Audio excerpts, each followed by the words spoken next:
Hi everyone, it's Kristy here from KristyCoromandel.com and welcome to day 4 of our holiday blitz. 30 holiday projects in 30 days.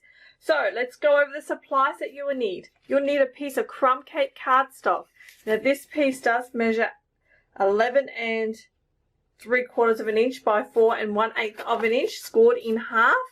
To create my card base of crumb cake. I have a scrap piece here of Whisper White cardstock, and I also have a piece of my perfectly plaid designer series paper, and I've already gone ahead and cut that using the largest circle of my stitch circle framelit guide. You also will need some shaded spruce gold trim ribbon, and I've already gone ahead and tied that into a bow. The supplies that you will need is the perfectly plaid stamp set. We'll need some crumb cake and real red ink pads. Plus you'll need some Stampin' Dimensionals, and I've got some snowflake sequins and your timeless label punch. They're all the things that we need to create our project today. Okay, I'm going to start by stamping my greeting in real red classic ink onto my Whisper White cardstock, and as this is a photopolymer set, I am using a stamping mat underneath for extra cushioning. So I will set that aside to dry. So next I have my crumb cake card base and my crumb cake ink. I'm using the little pine cone image from our stamp set, so I'm using this little one here. And I'm going to randomly stamp my pine cone just in the top left hand side and on the bottom right hand side in some random pattern. And I can also do like a stamp off technique, so I can stamp it once and then I can stamp it again without inking to get a different shade. Okay, and there's no right or wrong way. Okay, your pine cone can be facing any which direction you like. Oops, that didn't work very well. There we go. So I'm just going to keep doing this until I'm happy with my placement. I think that should do it. Okay, next I have my die cut circle. I'm simply just going to add this down using some normal snail adhesive to my card front, and I'm going to place him right in the middle. My ribbon I'm going to adhere with a glue dot.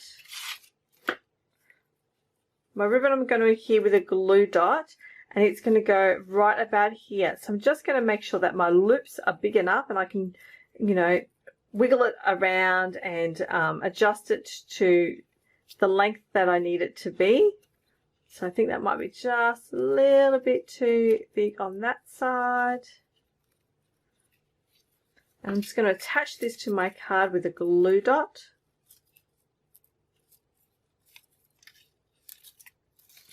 It's going to go right here on the left hand side. Maybe a bit more.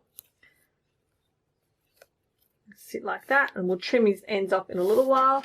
So my greeting I'm going to punch out using my timeless punch.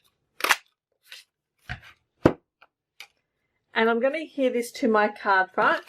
So what I'm going to do is, because he's going to cover over the ribbon a bit, so on the end here, I'm going to double up my Stampin' Dimensionals. So I'm going to put one down, take off the piping, put the next one down, and then I'm going to add a glue dot to the other side because that's going to attach to the ribbon, that part. And then I can stick this down on the ribbon, and I can stick this down right there. And then to finish it off, I'm just going to add a couple of bit of these little sequence things. I'm using my fine tip glue pen to help me out here. And I like to put my embellishments down in odd numbers. I find that to be more pleasing to the eye. So I'm just going to grab my snowflake here using my quick pick tool and just sticking it on those little glue dots that I had placed down earlier. And then to simply finish it off, I can now trim my ribbon.